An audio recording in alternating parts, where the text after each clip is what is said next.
ఈ రోజటి క్లాస్ వచ్చేసి epilepsy. Epilepsy అంటే ఏమిటో తెలుసుకుందాం.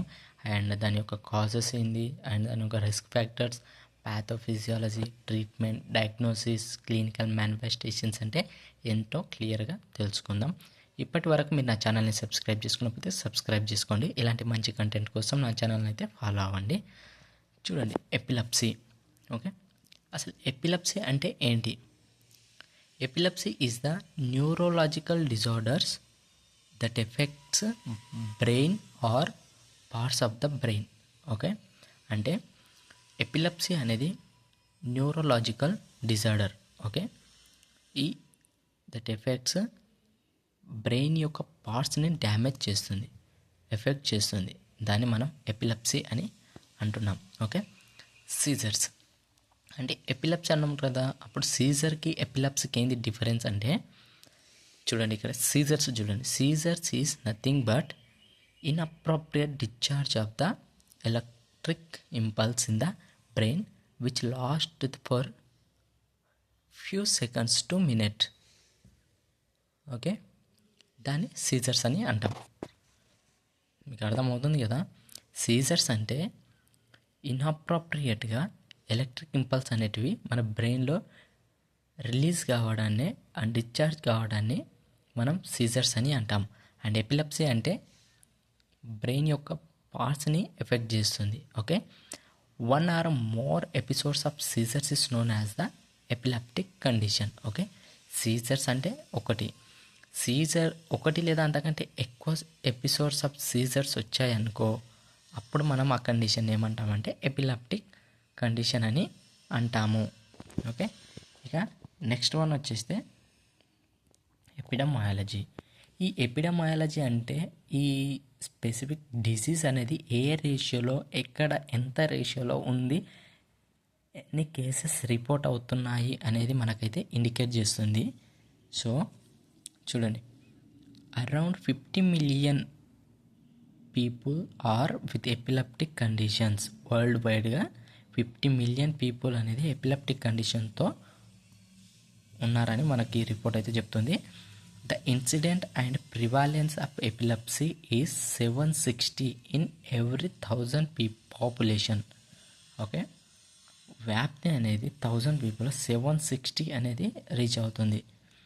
Males are slightly higher with epileptic condition when compare to the females because of risk factors like head injury and alcoholic consumption. అంటే ఫీమేల్స్తో compare చేస్తే మేల్స్కి ఈ epileptic condition అంటే ఈ ఎపిలెప్సీ అనేది రావడానికి ఎక్కువ ఛాన్సెస్ అనేవి ఉన్నాయి.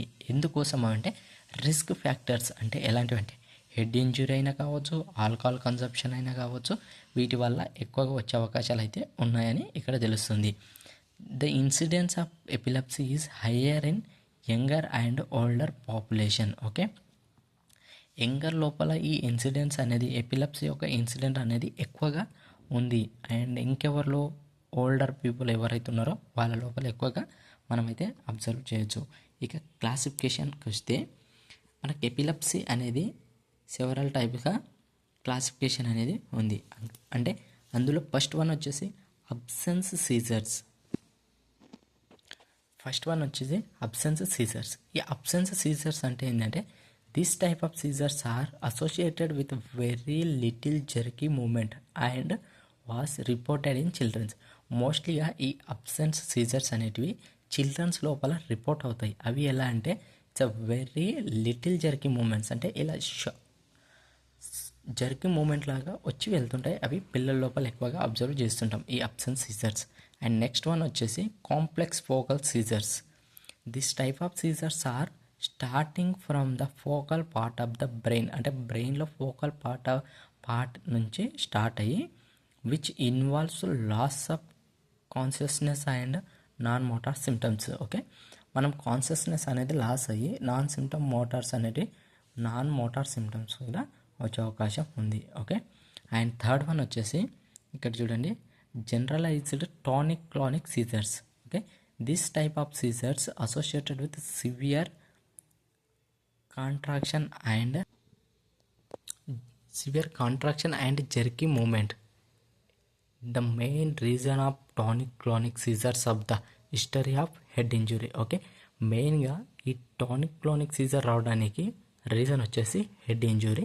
దీనివల్ల జర్కీ మూమెంట్స్ అండ్ కాంట్రాక్షన్ అనేది ఎక్కువగా అయితే అవుతుంటాయి. ఇక ఫోర్త్ వన్ వచ్చేసి చూస్తున్నారుగా స్టేటస్ ఎపిలెప్టికస్. ఈ స్టేటస్ ఎపిలెప్టికస్ అంటే this is the life threatening condition. ఈ స్టేటస్ ఎపిలెప్టికస్ అనేది life threatening condition where there is the rapid discharge of the electrical impulses in the brain. అంటే బ్రెయిన్లో ఎలక్ట్రిక్ ఇంపల్స్ అనేది ర్యాపిడ్గా discharge అవుతుంటాయి. Okay, దానివల్ల మనకు కొన్నిసార్లు చనిపోయే అవకాశాలు కూడా ఉన్నాయి. అండ్ నెక్స్ట్ వన్ వచ్చేసి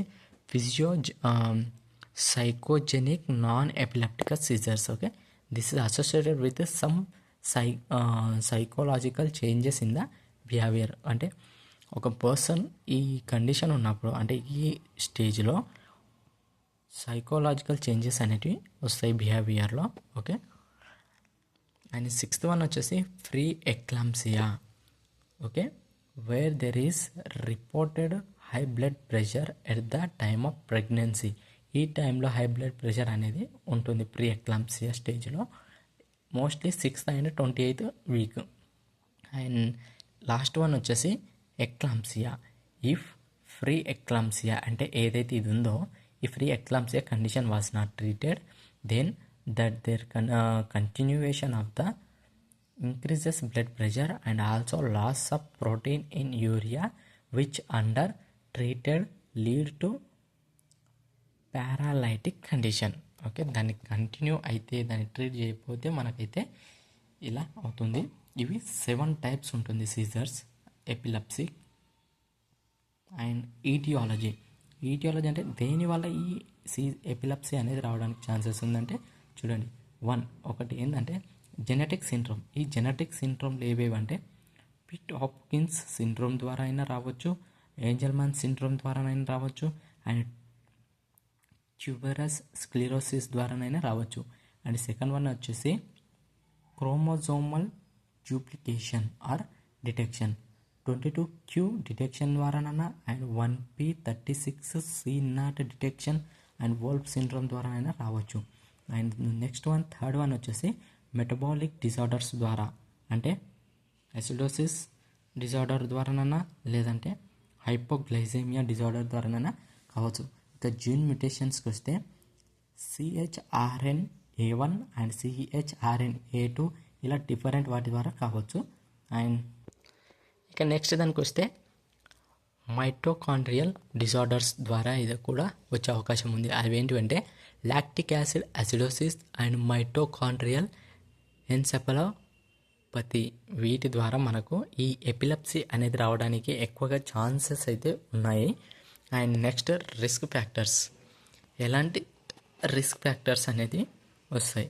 low birth weight, okay, head injury వల్ల, అండ్ ఇంటర్నల్ బ్లీడింగ్ వల్ల, and previous history of stroke. Okay, ఏదైనా ప్రీవియస్గా హిస్టరీ స్ట్రోక్ ఉంటే దానివల్ల, అండ్ ఇన్ఫెక్షన్స్ ఇన్ ద బ్రెయిన్లో ఏమైనా ఇన్ఫెక్షన్స్ ఉంటే రావచ్చు, అండ్ సిస్టమిక్ ఇన్ఫెక్షన్స్ ఇలా.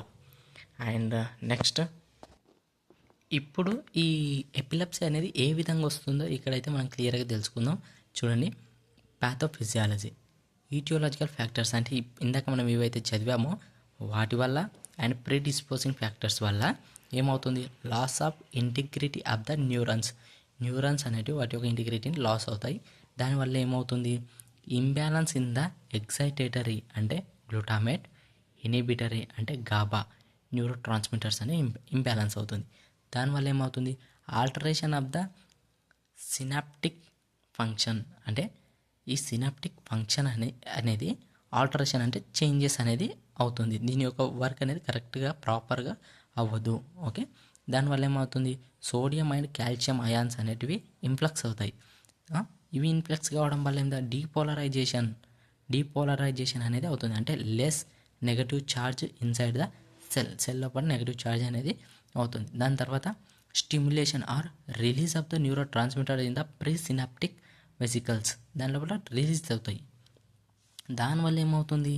ద న్యూరో ట్రాన్స్మిట్ అంటే glutamate will bind to its receptors, అంటే దాని యొక్క రిసెప్టార్స్. అవి ఏ రిసెప్టార్స్? ఎన్ఎండిఆర్ రిసెప్టార్స్ని బైండ్ అవుతాయి. ఎక్కడ? పోస్ట్ సినాప్టిక్ వెసికల్స్ లోపల బైండ్ అవుతాయి. దానివల్ల influx of the calcium and sodium ions by inhibiting potassium influx. దానివల్ల ఎగ్జైటేషన్ అయ్యి అన్ప్రోక్డ్ సీజర్స్ వస్తుంది. దానివల్ల ఎపిలెప్సీ అనేది వస్తుంది. ఓకే, ఇక మనం క్లినికల్ మేనిఫెస్టేషన్స్ అంటే ఎలాంటి సిమ్టమ్స్ అనేటివి ఉంటాయో చూద్దాం ఎపిలెప్సీ వచ్చినప్పుడు. ఫస్ట్ వన్ అండ్ స్టిఫ్నెస్ అనేది ఉంటుంది, అండ్ లిప్ స్మాకింగ్ అనేది ఉంటుంది, మజిల్ కాంట్రాక్షన్ అనేది ఉంటుంది, అండ్ నెక్స్ట్ వన్ వచ్చి లాస్ ఆఫ్ కాన్షియస్నెస్ ఉంటుంది, అండ్ ఫంబ్లింగ్ అనేది ఈ సిమ్టమ్స్ అయితే ఉంటాయి.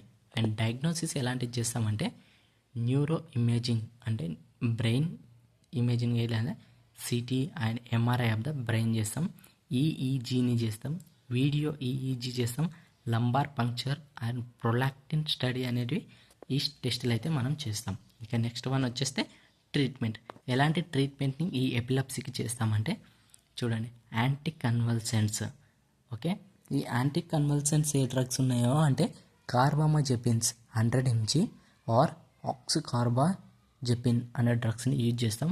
And valproic acids 60 mg and vigabatrin 100 mg and lamotrigine 100 mg. ఈ డ్రగ్స్ యాంటీ కన్వల్సెంట్స్ డ్రగ్స్లో యూజ్ చేస్తాం. And next one sodium channel blockers. Sodium channel blockers అంటే డెంటాయిన్స్ అండ్ ఫినటాయిన్స్ అనే డ్రగ్స్ని యూజ్ చేస్తాం. And potassium channel openers succinimide అనే drug and ethosuximide 10 mg 50 mgని use చేస్తాం. ఇది పొటాషియం ఛానల్ ఓపెనర్స్. ఓకే, ఇవేంటంటే కాల్షియం ఛానల్ PQRTLS మాడ్యులేటర్స్ అంటే ఎగాబ్యాట్రిన్ are ఎటోగబిన్ ఈ డ్రగ్స్ని యూజ్ చేస్తాం. ఇక నెక్స్ట్ వన్ వచ్చేస్తే benzodiazepines. Okay, enhances the activity of the GABA, causes sedations, midazolam, barbiturates and phenobarbitone and lobectomy. Okay, lesionectomy. ఈ డ్రగ్స్ని అయితే మనము ఎపిలెప్సీ కండిషన్లో అయితే యూజ్ చేస్తాము. ఇది కంప్లీట్ ఎపిలెప్సీ. ఓకే.